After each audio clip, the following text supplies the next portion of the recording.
Assalamualaikum warahmatullahi wabarakatuh.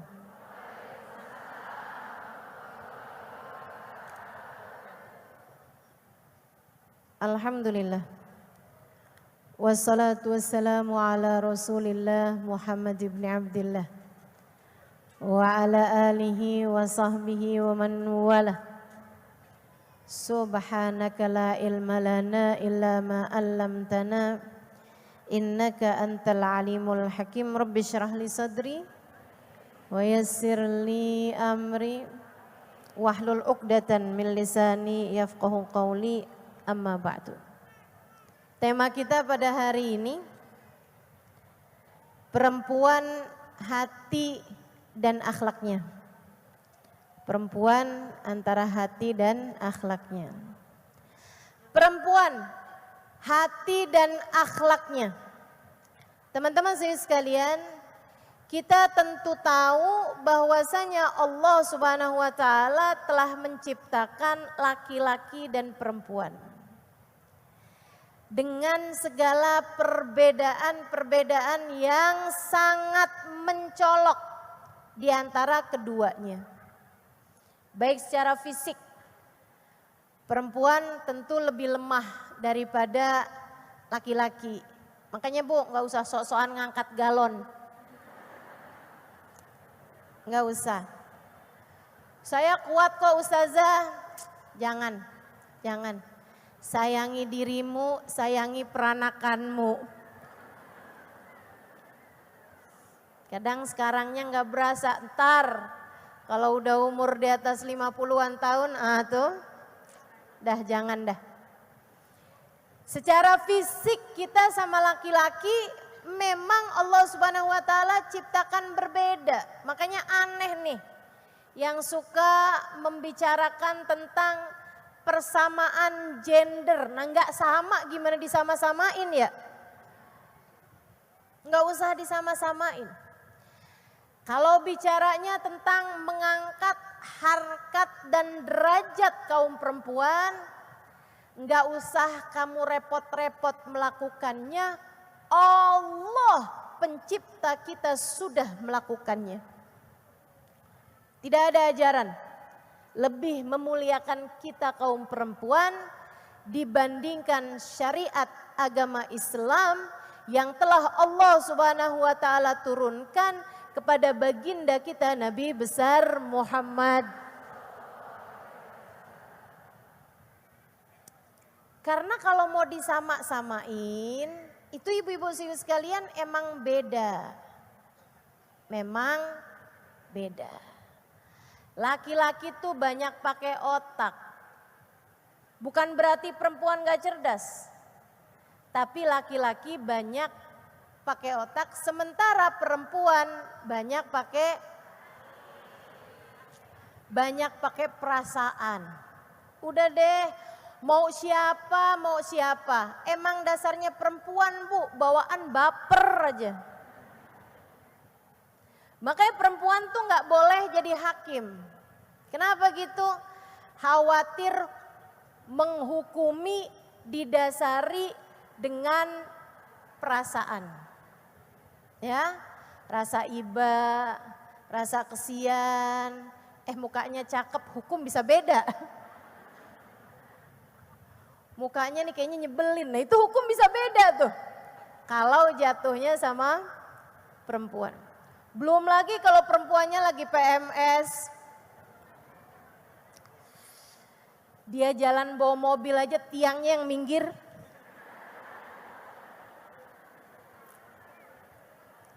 Ya Allah. Teman-teman suriku sekalian yang saya muliakan, saya pernah dengar salah satu perbedaan mencolok antara laki-laki dan perempuan. Ya. Laki-laki tahu apa yang dia mau, perempuan tahu apa yang dia tidak mau. Ini perbedaan mencolok nih. Yang gak usah orang lain, saya ngelihat ke diri saya juga yang Laki-laki tuh tahu apa yang dia mau. Perempuan tahu apa yang dia tidak mau. Jadilah sering terjadi perbincangan. Kita hari ini makan di luar ya. Oke. Kamu mau makan di mana? Perempuan nggak tahu apa yang dia mau. Jadilah keluar jawaban terserah.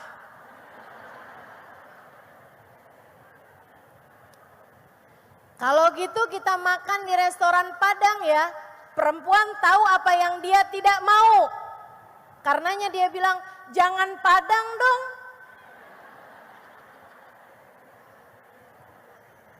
Kemarin pulang pengajian dikasihnya makanan nasi Padang. Oh, kalau gitu kita makan soto aja ya. Kalau gitu kita makan di mana? Terserah. Karena dia nggak tahu apa yang dia mau. Kalau gitu kita makan soto aja ya. Jangan soto dong. Terus aja tuh begitu. Sampai malam. Dan keduanya tertidur dalam keadaan kelaparan.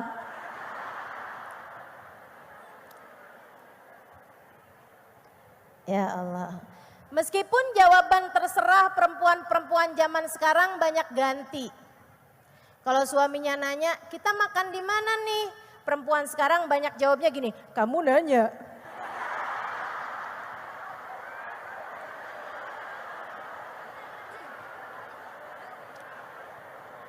Teman-teman sekalian yang saya muliakan, nggak usah disama-samain laki-laki dan perempuan emang pada dasarnya nggak sama. Laki-laki punya kebutuhan sangat besar terhadap pengakuan. Perempuan punya kebutuhan yang sangat besar terhadap perhatian. Nih saya kasih ilmunya nih. Jadi kalau laki-laki itu senang dibilang, kamu adalah orang yang paling bisa saya andalkan. Karena dia perlu pengakuan. Kalau perempuan dibilangin, kamu emang selalu bisa saya andalin. Perempuannya bilang, emang apa-apaan nyuruh gua mulu.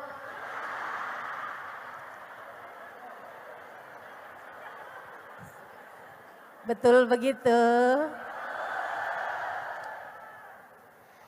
Kalau perempuan sukanya ditanyain, kamu udah makan? Kamu tadi makan pakai apa? Sama siapa? Kalau kamu perempuan nanya gitu sama laki-laki, dia langsung noleh kanan kiri. Jangan-jangan bini saya deket sini nih. Berasa lagi diinterogasi. Masya Allah. Jadi teman-teman sekalian, ada perbedaan sangat mencolok antara laki-laki dengan perempuan yang memang sudah diciptakan Allah Subhanahu wa taala seperti itu. Enggak usah main disama-samain, enggak usah. Tapi kalau kamu bicara kami ingin mengangkat harkat derajat kaum perempuan, enggak usah repot-repot. Yang paling ngerti mengangkat harkat derajat kaum perempuan adalah yang menciptakanmu, yang menciptakanku sebagai hambanya, Allah Subhanahu wa ta'ala. Islam memuliakan derajat kaum perempuan. Ibu, adek, tahukah kamu saat sebelum Islam dulu datang, enggak di mana, perempuan tuh dianggap sebagai bangsa nomor sekian. Bukan nomor 2 lagi Bu, nomor sekian. Bahkan banyak di antara mereka yang melihat kambing lebih mulia daripada perempuan. Sehingga banyak di antara mereka yang kalau punya anak perempuan, itu ibu-ibu sekalian banyak yang dikuburkan hidup-hidup. Bahkan saya pernah dengar tuh ada salah satu kisah sejarah kelam sebelum datangnya syariat Islam, bahwa kalau ada seorang perempuan melahirkan, di bawahnya dibikinin lubang. Begitu keluar dilihat laki atau perempuan. Kalau dia laki-laki, putusin tali pusarnya, diselamatkan, diberikan kepada bapaknya dan keluarganya. Begitu yang lahir perempuan, diputuskan tali pusarnya, dikuburkan hidup-hidup. Saat itu juga sebelum sang ibu sempat melihat anak yang selama ini dikandungnya 9 bulan. Kayak apa tuh, Bu? Allah Subhanahu wa taala melarang tuh dalam Al-Qur'an. Salah satu syariat pertama yang diturunkan sebelum diharamkan minuman keras, sebelum diharamkan berzina, sebelum diharamkan makan BABI, sebelum hal-hal yang lain-lain, ibu-ibu sekalian. Syariat pertama sesudah dilarang menyembah kecuali kepada Allah, salah satunya adalah dilarang menguburkan anak perempuan hidup-hidup. Bukan hanya itu, akan tetapi Islam meninggikan derajat perempuan dengan ucapan Nabi Muhammad SAW. Nabi pernah bicara nih di masjid, sahabat laki-laki semua di masjid kumpul. Nabi Muhammad bilang, "Man kanat lahu thalas jawari, kanat lahu itqun minan nar." Siapa yang punya 3 anak perempuan, ketiganya dirawat, dididik, dibesarkan, sehingga menjadi anak-anak perempuan yang pandai menjaga diri, jauh dari perzinaan, jauh dari hal-hal yang menurunkan derajat mereka, pandai menutup aurat, mengerjakan sholatnya, puasanya dengan baik, kanat lahu itqun minan nar, maka laki-laki tersebut memiliki penghalang dari api neraka. 3 anak perempuannya akan menghalanginya dari api neraka. Itu ibu-ibu sekalian, dari Nabi ngucap kayak begitu, kayak nyenengin banget gitu. Bikin orang kepengen punya anak perempuan, pengen punya anak perempuan. Tapi ada yang nanya lagi, "Ya Rasulullah, kaifa bil jariyatin?" Wahai Rasul, bagaimana dengan yang punya 2 anak perempuan? Nabi senyum kemudian berkata, "Wa man kanat lahu jariyatan?" Demikian pula yang punya 2 anak perempuan, keduanya akan menjadi penghalangmu dari api neraka. Kata perawinya, tidak saya ingat pasti apakah Nabi Muhammad menyebut dengan 1 orang perempuan. Tapi teman-teman saudara sekalian saya muliakan, dari hadis Nabi Muhammad SAW ini, sampai-sampai orang tuh kalau istrinya melahirkan tanyain sama bidannya, "Udah lahir belum?" Dari balik pintu, "Udah nih." "Laki-laki apa perempuan?" "Laki-laki." "Alhamdulillah." Kau tanyain, "Laki-laki apa perempuan?" "Perempuan nih." "Alhamdulillah." Alhamdulillahnya lebih kenceng. Ingat bahwa dia sekarang punya tameng-tameng, penghalang-penghalang dari api neraka. Tinggi banget Allah memuliakan kita ini.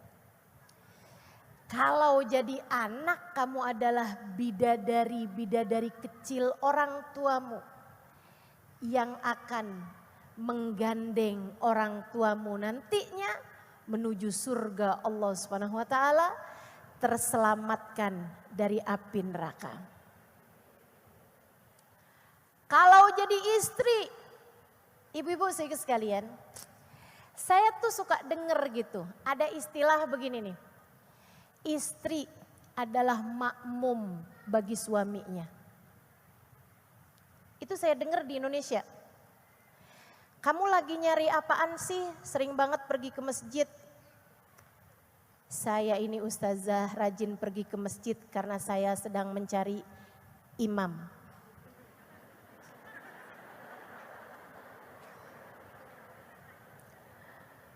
Maksudnya imam buat sholat, bukan imam dalam menempuh kehidupan. Teman-teman sedikit sekalian yang saya muliakan. Atau ada lagi yang bilang kayak begini nih, istri adalah tulang rusuk suami yang bengkok. Ya Allah. Bu. Atau lebih tepatnya Dek. Saya kasih tahu ya. Yang tercipta dari tulang rusuk suaminya itu cuman Siti Hawa dari Nabi Adam. Kamu mah enggak.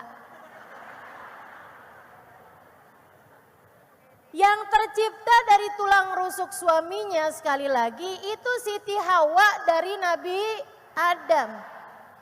Maksud kamu tuh kalau ada laki-laki ya kawin cerai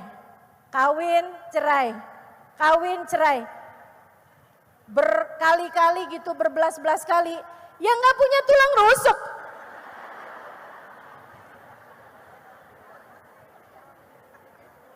Enggak gitu.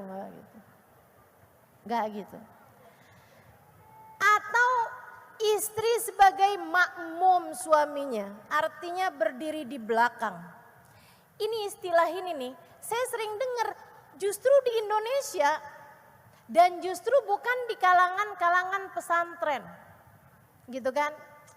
Engkau adalah imam terbaik dalam kehidupanku. Teman-teman sekalian yang saya muliakan, imam sholat karena emang perempuan gak boleh jadi imam bagi laki-laki. Akan tetapi ibu-ibu sekalian, kalau dalam kehidupan istri itu bahkan bukan makmum. Bukan. Apa sih Allah mendefinisikan istri? Nih dengerin saya. Ada khutbahnya Nabi Muhammad SAW. Khutbah terakhir Nabi Muhammad SAW. Nabi khutbah beberapa wasiat yang cukup panjang. Salah satunya untuk kaum Ansor sama kaum Muhajirin biar pada akur. Orang Ansor mesti sayangi Muhajirin, orang Muhajirin mesti sayangin Ansor. Orang Muhajirin itu orang dari Mekah, kalau orang Ansor adalah orang asli Madinah.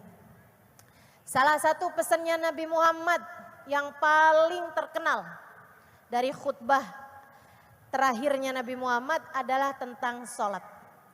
Kata Nabi, as-salah wa ma malakatil yamin, as-salah. Gitu. Sholat ya jagain, sholatnya jagain.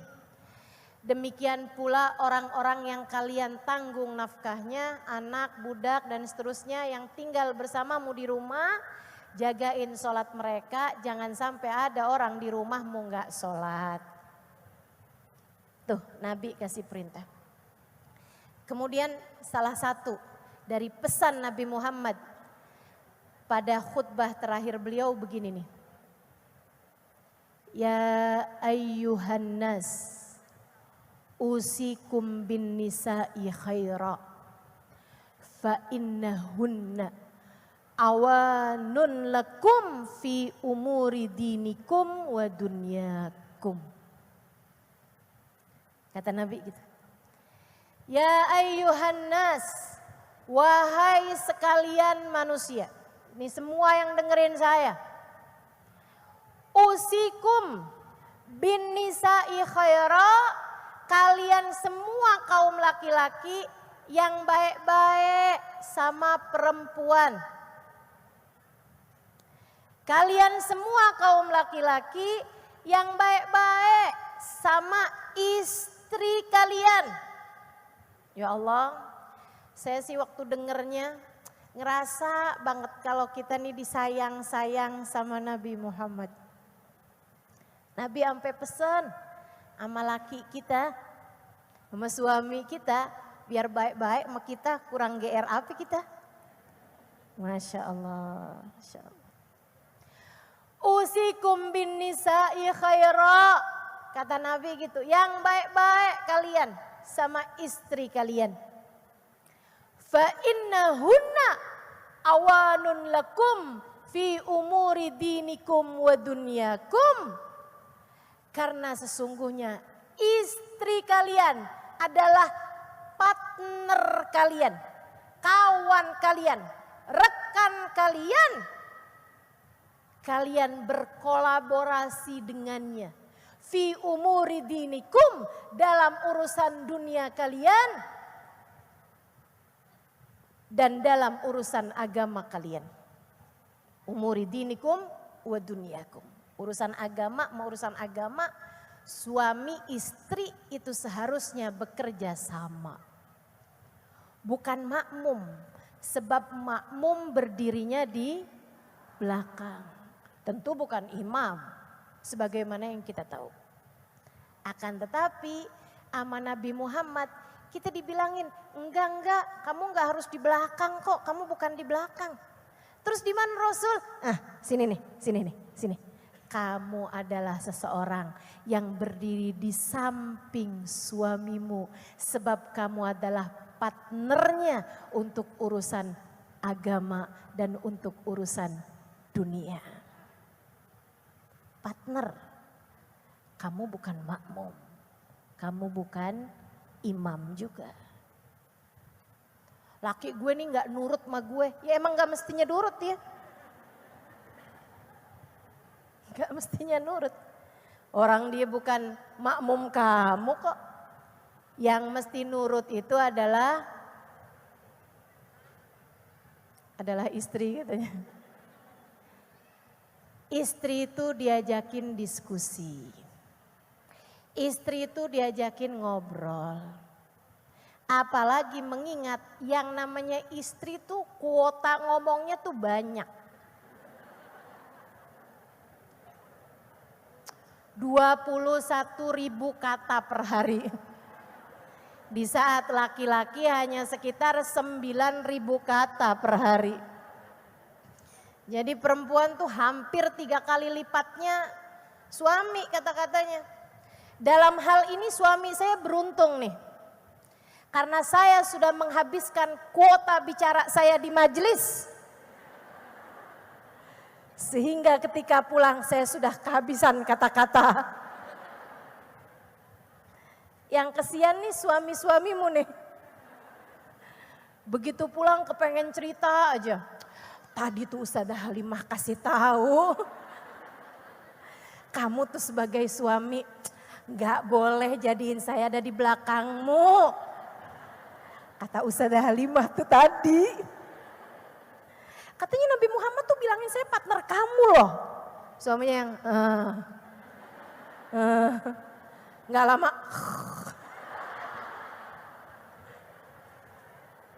Ya Allah. Saudaraku sekalian yang saya muliakan, nih Nabi Muhammad menyebut kita sebagai partner, begitu tingginya derajatnya teman-teman. Bahkan dalam hadis yang lain, Nabi Muhammad kasih tahu, ad-dunya mata wa khairu mata'iha al-mar'atu sholihah. Dunia ini ada senengnya kata Nabi, dunia ini ada surganya, ada kesenangannya di dunia. Tapi seindah-indah kesenangan di dunia adalah ketika kamu laki-laki memiliki istri yang solehah. Kok amin? Coba saya tafsirkan aminnya nih ya. Kamu sedang mendoakan suamimu untuk mendapatkan istri yang solehah? Atau kamu sedang mendoakan dirimu agar menjadi istri yang soleha? Yang kedua, oke baiklah. Teman-teman saudaraku sekalian yang saya muliakan, ini perempuan ya. Nabi menyebut kita sebagai sekeping surga Allah di bumi. Kurang tinggi apa coba? Jadi gak usahlah kamu bicara tentang persamaan gender, emansipasi dalam artian Kalau laki-laki bisa jadi supir bis, kenapa perempuan enggak? Asli teman-teman, saya nggak kepengen jadi supir bis. Emang kamu mau? Enggak. Jadi nggak usah khawatir gitu, nggak usah khawatir. Islam sudah mengangkat derajatmu sedemikian rupa. Allah sampai bilang, kamu ketika jadi anak bidadari orang tuamu yang akan menggenggam langkah kedua orang tuamu menuju surga. Kamu kalau jadi istri adalah sekeping surga Allah di atas muka bumi ini. Kalau jadi ibu ya Rasulullah, wah surganya turun ke bawah telapak kaki. Kata Nabi Muhammad, al-jannatu tahta aqdamil ummahat. Surga adanya di bawah telapak kaki para ibu. Waduh, kamu seret-seret kemana-mana tuh. Surganya tuh, kamu seret kemana aja. Makanya perempuan-perempuan muslimah yang disebut sama Nabi Muhammad, yang dimaksud sama Nabi Muhammad sebagai ibu-ibu pembawa surga bagi anak-anaknya, ini kemana-mana berasanya adem aja. Kenapa? Dia bawa surga. Ustazah, saya kok nggak gitu ya? Saya kok bawaan ngelihat anak kayak kepengen marah mulu. Saya kok bawaan lihat suami kayak nggak bawa surga deh Ustazah. Ya kamu mesti introspeksi diri. Jangan-jangan bukan kamu yang dimaksud sama Nabi. Serem bener. Ya udah, para istri jadilah surga bagi suamimu. Para ibu bawakan surga untuk anak-anakmu. Jadi anak kalau udah ketemu ibunya berasa adem aja. Kayak umi saya. Teman-teman sekalian, yang kami ingat dari umi, kemampuannya menjaga lisan. Gak ada orang yang bilang bahwa umi saya tuh pernah ngomong gak enak. Semuanya tuh nyaksiin uminya nih orang baik. Saya gak pernah denger dia ngomong yang gak enak. Masya Allah. Ibu yang baik buat anak-anaknya. Kami gak tahu kata-kata beliau ketika marah. Gak pernah tahu. Bukan berarti gak pernah marah. Tapi semarah apapun tidak pernah keluar kata-kata yang tidak enak bagi anak-anaknya. Gak pernah kami dengar beliau marah kepada abah saya. Bukan berarti gak pernah marah. Tapi beliau untuk lebih memilih diam ketika beliau marah daripada mengucapkan sesuatu kata yang akan beliau sesali nantinya. Surga. Kami anak-anaknya jadi saksi bahwa beliau telah membawakan surga bagi kami anak-anaknya. Dan abah saya menjadi saksi bahwa umi saya telah menjadi surga bagi abah saya selama ini. Jadi PR kita-kita nih para perempuan. Sudahkah kamu membawakan surga bagi anak-anakmu? Dan sudahkah kamu menjadi surga bagi suamimu? Teman-teman saudaraku sekalian yang saya muliakan, ini perempuan nih. Perempuan. Tinggi sekali Allah Subhanahu wa taala menempatkan derajat kita. Perempuan hati dan akhlaknya. Teman-teman saudaraku sekalian, apa itu akhlak?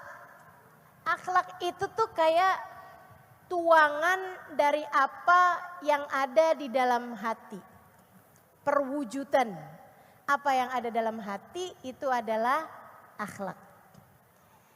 Jadi kayak ibarat hati ini teko, maka akhlakmu yang keluar dari badanmu ini, ucapanmu, cara dengarmu, apa yang kamu lakukan dengan tangan, kakimu, anggota tubuhmu, ini namanya akhlak. Jadi kalau kamu kepengen benerin akhlakmu, yang pertama kali harus kamu benerin adalah hatimu. Karena sekali lagi, akhlak itu adalah perwujudan dari apa yang ada di dalam hati seseorang. Makanya kenapa Nabi Muhammad tuh kalau menceritakan tentang akhlak yang baik, selalu saja sesuatunya tersebut didasari karena keimanan yang letaknya di dalam hati. Misalnya Nabi Muhammad bilang, "Man kana minkum yu'minu billahi wal yaumil akhir falyakul khairan aw liyasmut." Siapa di antara kalian yang beriman kepada Allah dan hari akhir, pasti dia akan berbicara yang baik, atau jika tidak dia diam.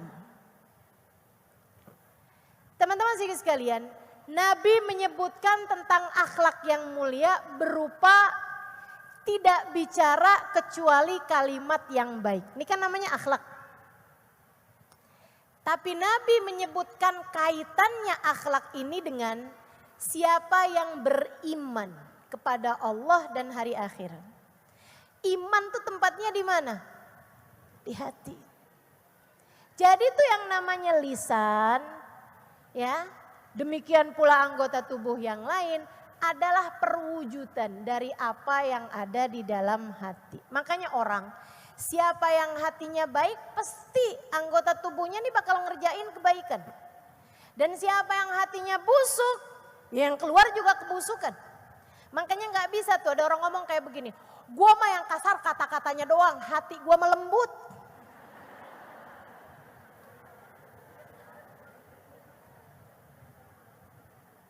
Hati gua melembut bener, gua mah kata-katanya doang nih yang kasar nih. Teman-teman saudaraku sekalian, ya itu sih namanya bukan akhlak gitu ya.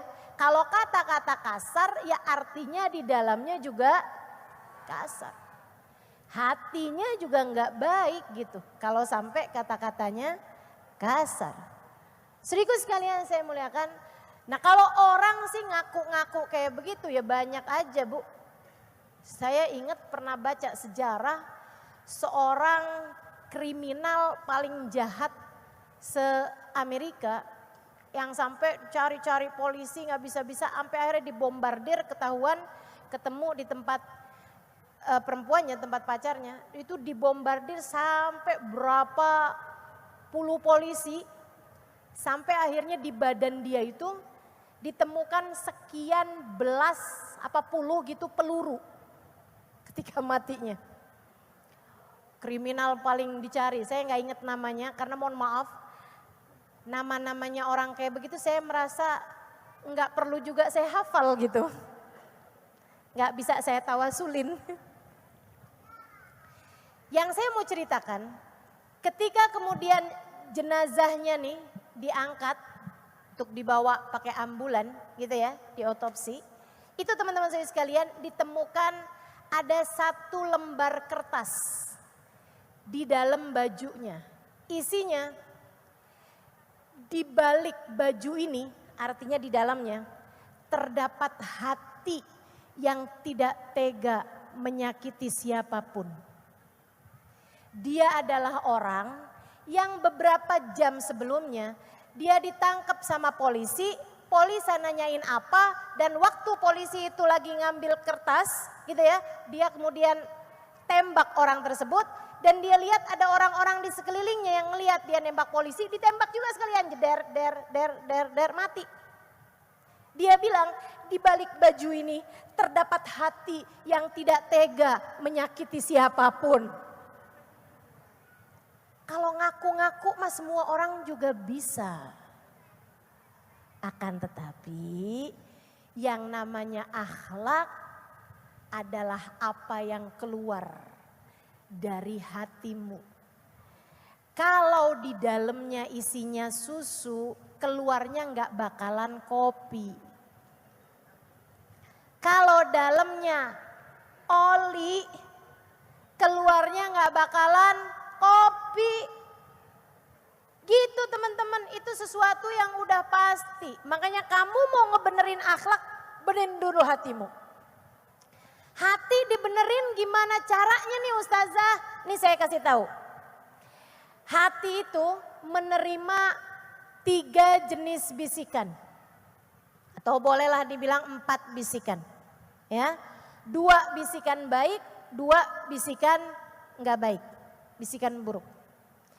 Kamu kalau kepengen hatimu bagus, mesti pinter-pinter milah-milih bisikan-bisikan mana yang kamu mau simpen dalam hati, bisikan mana yang kamu abaikan begitu saja sehingga ia tidak mengganggu perjalananmu untuk menuju akhlak yang mulia. Gitu. Itu caranya jaga hati.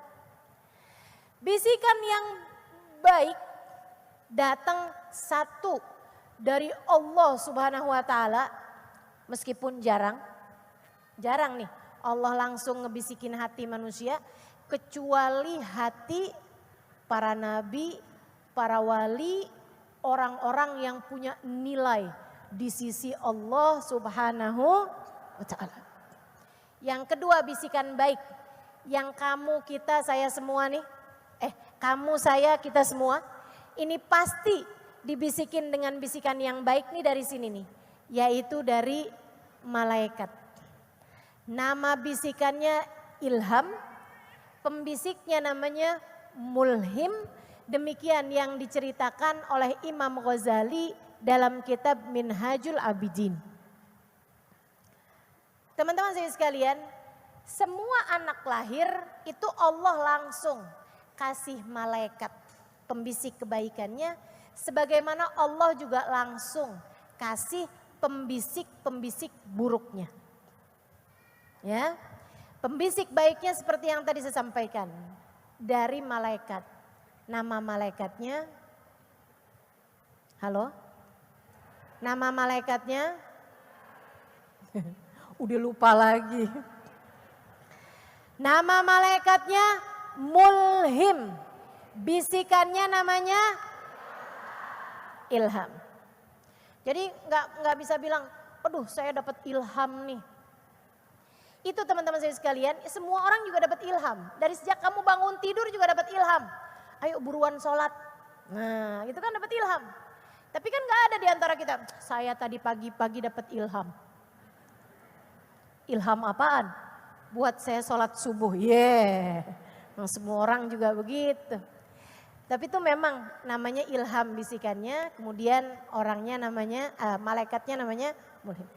Bisikan yang buruk juga dari 2. Yang pertama dari hawa nafsu, yang kedua dari syaitan. Sekarang nih, semuanya nih juga lagi masuk bisikan-bisikan. Ada yang kayak begini nih, Ustazah lama amat dah.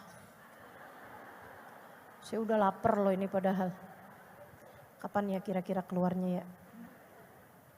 Kayak habis dari sini saya mau makan apa ya? Kok Ustazah tahu sih? Tahu lah, saya juga dibisikin. Siapa tuh yang ngebisikin? Antara 2 hal itu, setan sama hawa nafsu. Ngebedainnya gimana Ustazah? Paling gampang sih pas Ramadan. Ramadan tuh setannya cuti, yang sisa cuman hawa nafsu.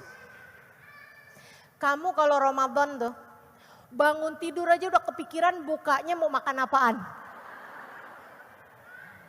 Itu bisikan datangnya dari siapa itu? Hawa nafsu. Lagi Ramadan aja, tiap kali mau baca Quran, udah deh ntar aja deh. Itu datangnya dari mana bisikannya? Pas lagi mulai baca Quran, baru aja berapa ayat udah Nguap mulu. Padahal kalau buka TV nonton kagak ada ngantuk-ngantuknya. Tapi giliran baca Quran, a'udzubillahi minasyaitonirrajim. Emang ya Quran tuh emang obat. Obat apaan? Obat tidur. Teman-teman saya sekalian, tuh bisikan itu datangnya dari hawa nafsu. Hawa nafsu. Kalau bisikan dari setan, Imam Ghazali sih ngasih beberapa kriteria. Buat kamu ngebeda-bedain nih. Bisikan dari setan tuh teman-teman, itu selalunya mengajak kepada dosa dan keburukan-keburukan. Dosa, lebih ngajakin kepada sesuatu hal yang sifatnya dosa gitu. Atau mencegahmu dari kebaikan yang lebih besar. Kayak misalnya, kamu mau hadir pengajian nih. Kamu hadir pengajian, aduh gak usah deh. Gampang, live streamingan aja. Udah jauh lagian pengajiannya tuh kayak gitu tuh. Itu tuh seringkali bisikannya adalah bisikan setan. Kemudian ada yang nyaut, iya mendingan enakan juga tidur. Yang ngebisikin untuk hal-hal yang menyenangkan bagimu, yang kamu senang gitu ngerjainnya, itu seringnya ngajakin kepada kesenangan-kesenangan diri, seringnya bisikannya datang dari hawa nafsu. Terus ya, kalau bisikannya setan, itu kalau kamu berzikir, bisikannya tuh tambah kecil, samar bahkan hilang. Gitu kan? Misalnya nih, nggak usah ngaji gitu kan. Nggak usah ngaji. Terus aja nih di telinga kita nih, di hati kita nih terus dibisikkan. Hari ini nggak usah ngaji, hari ini nggak usah ngaji gitu. Iya kan? Terus kita bilang begini, a'udzubillahi minasyaitonirrajim. Allah.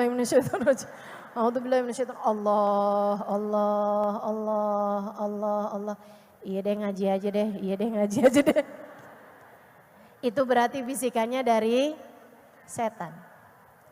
Tapi kalau misalnya bisikannya dari hawa nafsu, itu enggak hilang meskipun kamu berzikir.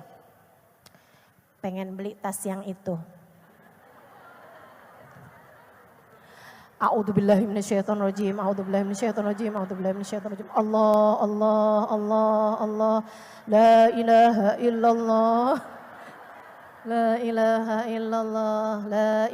illallah. Bagaimana?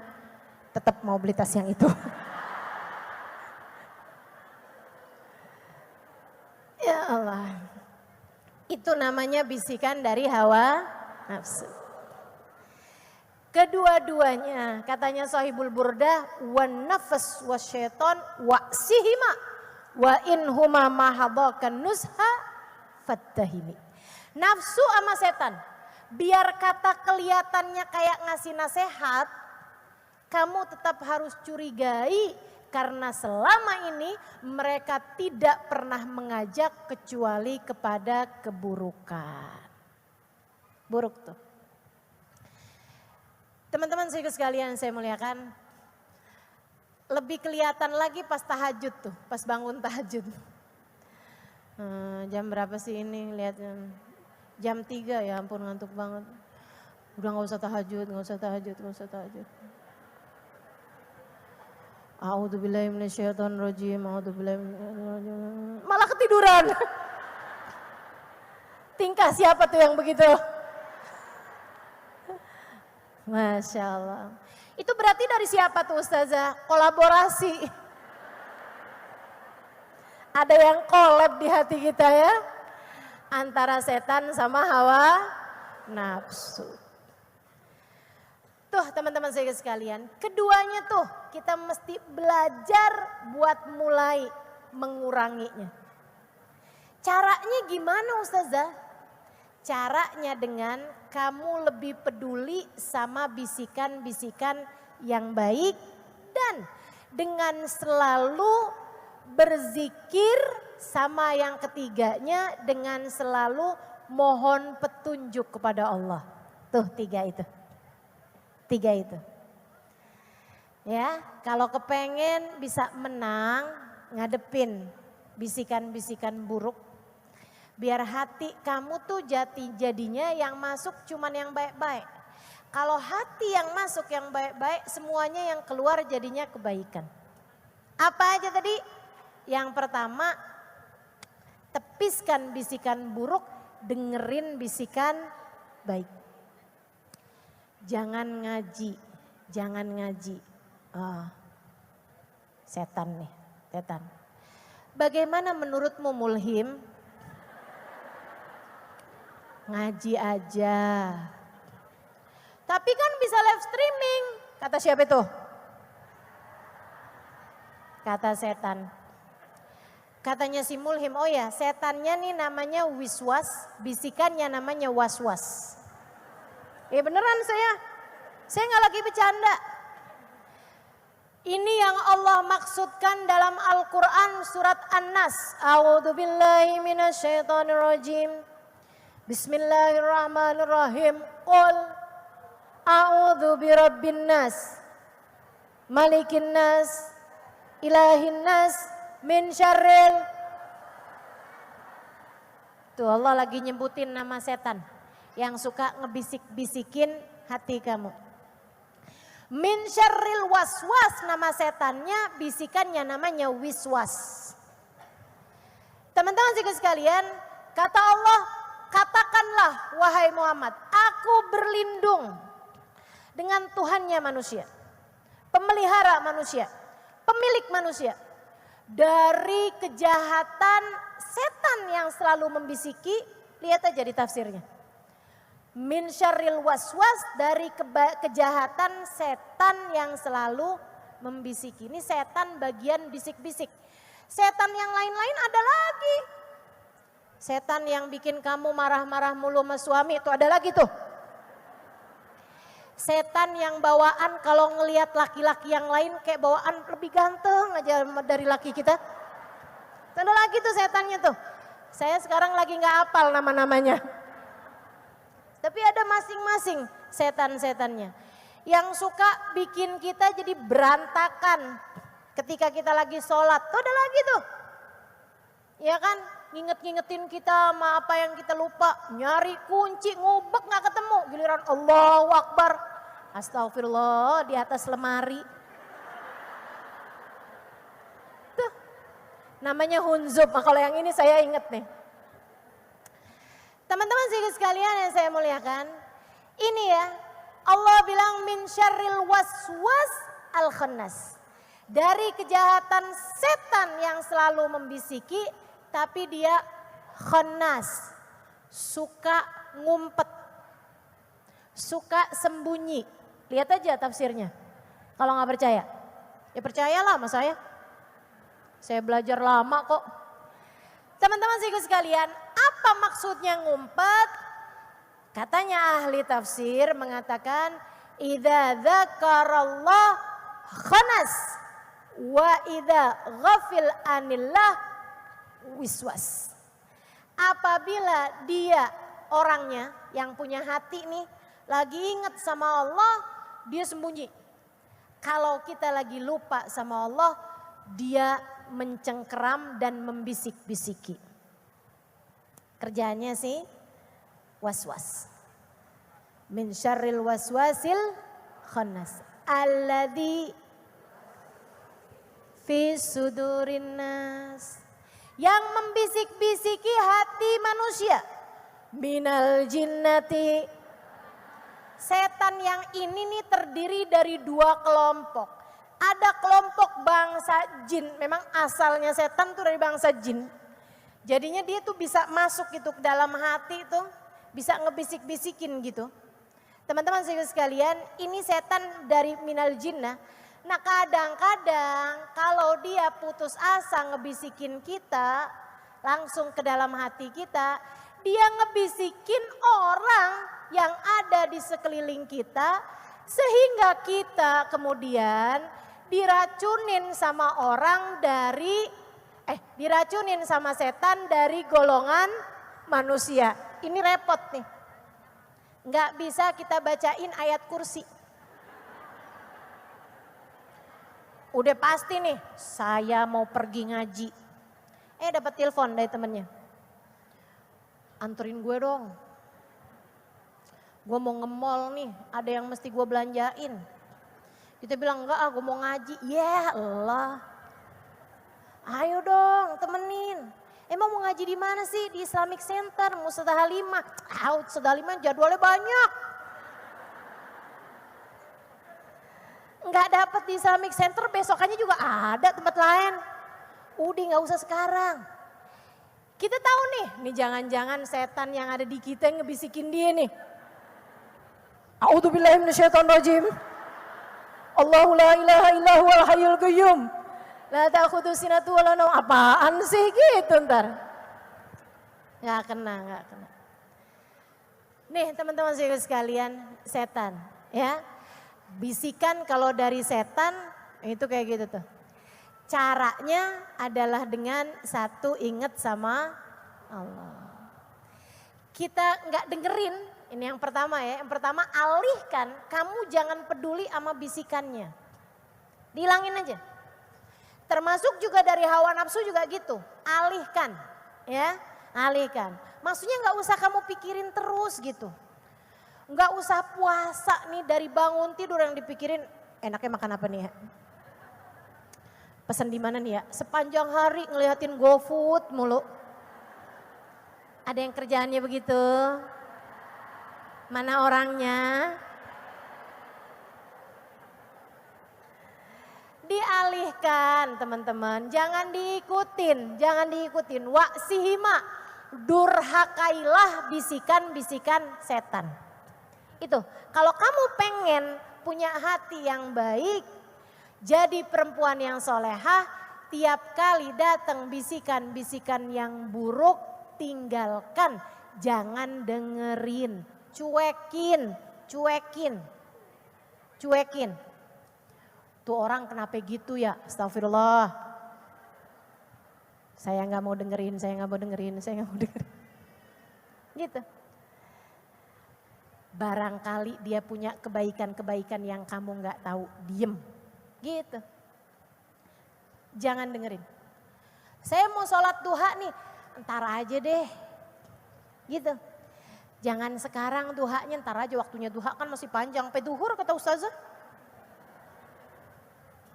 Gimana caranya nih? Tinggalin dia, pergi wudhu, sholatlah. Gitu. Nanti dia masuk lagi tuh, setan tuh. Kalau gitu duhanya buruan dah, cepet-cepetan. Gitu kan? Biar banyak nih yang mau kita kerjain gitu. Kerjaannya si setan, kamu tetap aja khusyuk aja. Gak usah dengerin. Yang lain-lain tuh nanti bisa terlaksana dengan sendirinya. Tenang teman-teman. Urusan waktu tuh, kalau kamu kasih ke Allah, Allah kasih balik. Saya udah perhatiin aja kayak gitu. Saya kalau ngerasa, wah gak keburu duha nih. Saya harus pergi nih cepet-cepetan nih ke majelis gitu. Subhanallah, sama Allah tuh dikasih di jalannya macet. Yang andai itu saya duha, sama Allah akan dilancarin jalannya, nyampenya tetap sama juga, subhanallah. Kayak gitu, itu udah cara Allah SWT berlaku kepada hamba-hambanya. Jadi yang pertama, kalau kamu pengen punya hati yang baik, jangan dengerin, tinggalin, cuekin, acuhkan. Ya, jangan pedulikan bisikan-bisikan setan, jangan pedulikan bisikan-bisikan hawa nafsu. Yang keduanya, teman-teman saudaraku sekalian saya muliakan, minta perlindungan kepada Allah. Makanya kita sebelum sholat baca A'udzubillahi minasyaitonirrajim, Rabbi a'udzubika min hamazati syayatin, wa a'udzubika Rabbi ayyahdurun. Kan begitu dah? Kita juga di saat wudhu kan juga baca gitu. Sebelum baca Al-Quran, A'udzubillahi minasyaitonirrajim gitu. Minta perlindungan dari kejahatannya setan. Kemudian yang ketiganya, teman-teman saudaraku sekalian yang saya muliakan, selalulah mohon petunjuk pada Allah Subhanahu wa ta'ala. Jangan sok-sokan. Kita nih perempuan, sama Allah itu diminta menjadi sosok yang kuat. lebih kuat dari laki-laki secara mental. Meskipun laki-laki lebih kuat secara fisik. Secara fisik. Teman-teman sekalian, tapi kita tuh sama Allah diminta untuk menjadi lebih kuat dari laki-laki bahkan secara mental. Kenapa gitu? Sebab Nabi Muhammad menyebut kita sebagai tiang. Kata Nabi Muhammad alaihissalam, al-mar'atu imadul bilad, ida saluhat saluhatil bilad, ida fasadat fasadatil bilad. Perempuan tuh tiangnya negara. Kalau perempuannya bagus, kalau perempuannya kuat, maka kuatlah negaranya. Kalau perempuannya hancur, maka hancurlah negaranya. Itu yang jadi tiang, itu perempuan. Teman-teman sekalian nih ya, tiang nih di sini nih. Kamu kalau liatin, kalau ditanyain gitu, mana dinding, kamu langsung tahu. Mana pintu, kamu langsung tahu. Mana lampu, mana atap, mana pintu, langsung tahu teman-teman.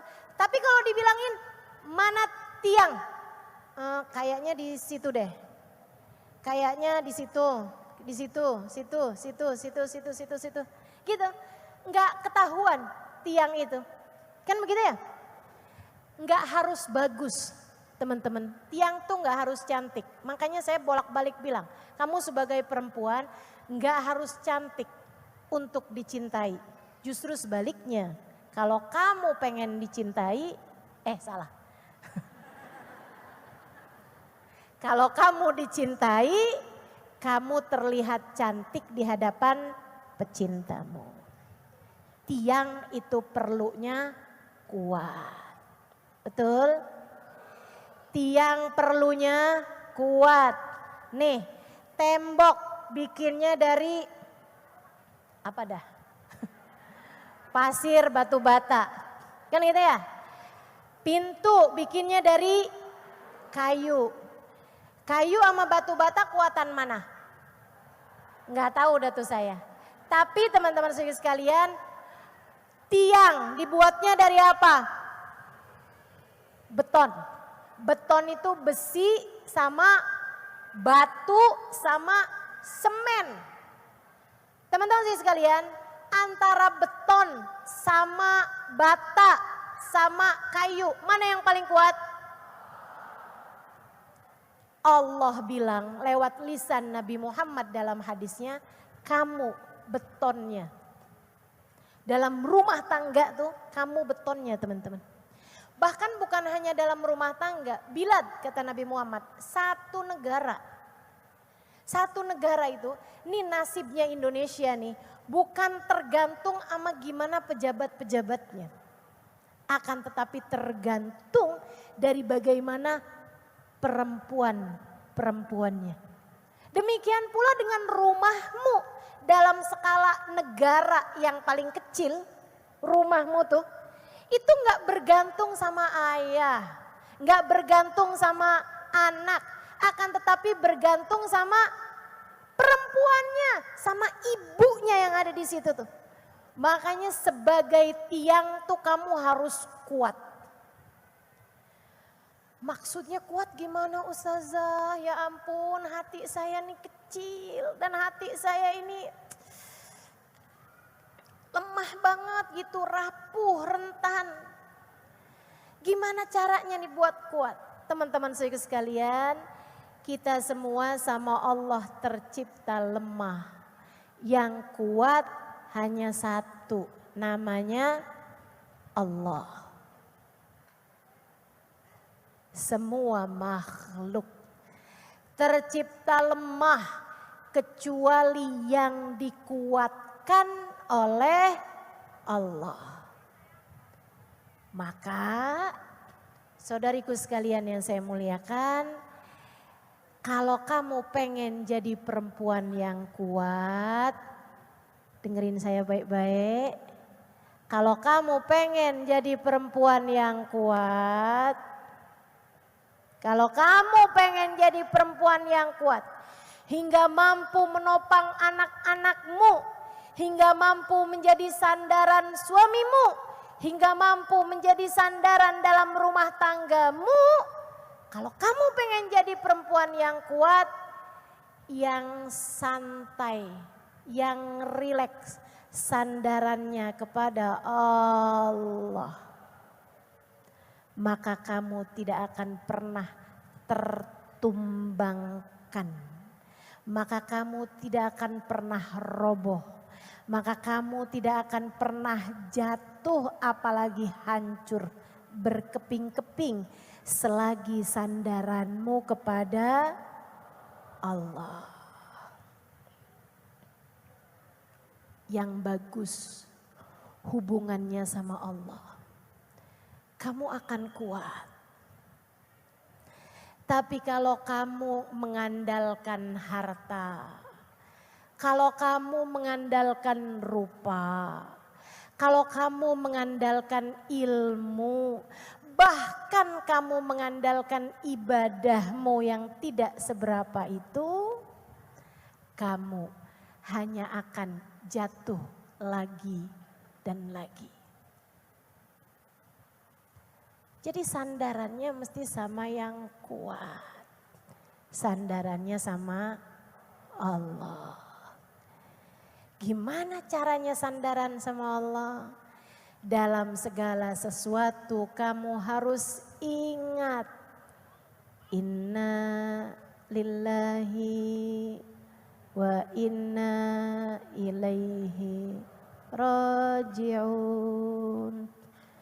Semuanya miliknya Allah dan hanya kepada Allah semua akan kembali. Semua miliknya Allah dan semua urusannya ada dalam kendali Allah. Itu yang harus kamu ingat. Ketika kamu mendengar kabar anakmu kecelakaan, inna lillahi wa inna ilaihi raji'un. Anakku milik Allah. Dan kendali urusannya, nasibnya hanya berada dalam kendali Allah. Ketika kamu mendengar kabar suamimu berpaling hati, segera ingat, inna lillahi wa inna ilaihi raji'un. Suamiku miliknya Allah. Dan semua urusannya berada dalam kendali Allah. Termasuk hati suamiku berada dalam kendali Allah. Saat hartamu hilang, saat usahamu bangkrut, saat kamu dicaci maki, dihujat orang, saat ada yang benci kepadamu, saat apapun saja terjadi di atas muka bumi ini, ingatlah inna lillahi wa inna ilaihi raji'un. Semua hanya milik Allah dan kendali segala urusan hanya dipegang oleh Zat yang Maha Satu, Allah Subhanahu wa ta'ala. Maka saatmu, jika angin membuatmu jatuh tertunduk, maka saatmu untuk membenamkan kepalamu dalam sujud-sujud panjang. Berbisiklah kepadanya, mohon ampunlah padanya, mintalah hajatmu padanya. Katakan padanya, ya Allah, maafkan aku yang begitu lama berpaling darimu. Mohon padamu ya Allah, jika ada sesiapa meninggalkanku, aku mohon Engkau jangan pernah meninggalkanku. Ya Allah, aku mohon padamu, jagalah anakku. Aku mohon padamu, jagalah rumah tanggaku. Sebagaimana Engkau telah menjaga keluarga dari hamba-hambamu yang soleh. Bu, Allah yang punya kendali semuanya. Jangan sok-sokan. Aku kuat berdiri di atas kakiku sendiri. Enggak, kamu enggak kuat. Kamu enggak kuat. Dek, jangan sombong. Jangan bilang saya mah enggak perlu sama siapapun. Saya bisa mandiri, saya bisa sendiri. Enggak gitu. Kamu enggak kuat. Kamu gak sanggup, hatimu rapuh, hatimu rentan. Kamu perlu dikuatkan. Dan kamu hanya perlu satu menguatkanmu. Namanya Allah. Dekatkan dirimu padanya. Jangan tinggal Allah untuk apapun dan siapapun. Sehingga Allah tetap bersamamu kala yang lain pergi menjauh darimu.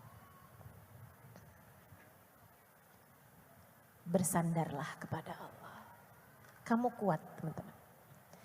Salah satu hal terakhir yang saya mau sampaikan kepadamu. Kalau pagi hari itu sholatlah istikharah sebagaimana kamu sholat duha. Waktunya duha tuh sebelum keluar rumah. Saya husnudon yang ada di sini kalau pagi-pagi sholat duha. Kalau sholat duha, kamu sholat 2 rakaat, 4 rakaat, kamu sholat juga. Usolli sunnatal istikharah. Rakaatain lillahi ta'ala. Sholat 2 rakaat, bacanya apa Ustazah? Bebas. Yang penting baca sesudah Fatihah salah satu surat dalam Al-Quran. Bukan surat nikah, apalagi surat cinta. Lagi serius didengerin juga ya. Teman-teman sekalian, nah habis selesai salam, angkat tanganmu, kamu bilang, ya Allah, ada hari baru yang kau minta aku untuk menjalaninya. Ya Allah, maafkan aku tidak mengerti cara menjalaninya sesuai dengan yang Engkau mau tanpa petunjuk darimu ya Allah. Bimbinglah hamba-Mu ini menjalani hari ini dengan cara yang terbaik. Bimbing lisan saya untuk bisa berbicara yang baik. Bimbing mata saya untuk dapat melihat dengan baik. Bimbing telinga saya untuk suka mendengarkan kebaikan. Bimbing kaki melangkah menuju tempat-tempat yang membawa kebaikan. Bimbing tangan melakukan apapun yang membawa kebaikan. Bimbing seluruh anggota tubuh. Bimbing perut saya ya Allah agar jangan pernah masuk makanan haram ataupun syubhat di dalamnya. Bimbing hati saya ya Allah untuk bisa merasa dengan rasa yang benar. Ya Allah, saya mohon ampun atas segala kesalahan-kesalahan di masa lalu. Dan mohon petunjuk-Mu untuk saya menjalani hidup seperti yang Kau mau di masa yang sekarang hingga yang akan datang. Terus kamu akhiri dengan sholawat, kamu baca Fatihah sesudahnya. Insya Allah. Enggak gitu doanya gimana Ustazah? Enggak apa-apa bebas. Saya cuma ngajarin kamu doa yang mungkin kamu tertarik untuk bisa membacanya. Sehingga hari-harimu berada dalam petunjuk Allah teman-teman. Hingga hari-harimu berada dalam petunjuk Allah. Sehingga insya Allah bisikan setan, bisikan hawa nafsu mulai berkurang sedikit demi sedikit, sedikit demi sedikit. Bisikan dari malaikat yang membawa kebaikan-kebaikan akan lebih nyaring terdengar. Sehingga dengannya kamu semakin hari semakin baik, semakin hari semakin baik. Akhlakmu semakin hari semakin mulia, semakin hari semakin mulia. kamu pun menjadi orang-orang yang berhasil. Nabi Muhammad terutus kepadamu sebab Nabi Muhammad mengatakan innama bu'ithu liutammima makarimal akhlak. Sesungguhnya aku diutus Allah untuk menyempurnakan akhlak yang mulia. Semoga kita semuanya menjadi muslimah-muslimah umat Nabi Muhammad alaihi salatu wassalam yang berakhlak mulia karena kita memiliki hati yang baik, hati yang berada dalam bimbingan dan panduan Allah Subhanahu wa taala. Amin ya rabbal alamin. Rabbana zalamna anfusana wa illam taghfir lana wa tarhamna lanakunanna minal khasirin. Rabbana atina fid dunya hasanah wa fil akhirati hasanah wa qina adzabannar. Dawahum fiha subhanakallahumma wa tahiyyatuhum fiha salam. Akhiru da'wana anil hamdulillahi rabbil alamin. Ila hadratin Nabi Muhammad sallallahu alaihi wasallam. Semoga kita dapat mengamalkan apa yang sudah kita pelajari pada hari ini. Ala hadhihi niyah wa ila hadratin Nabi. Al-Fatihah.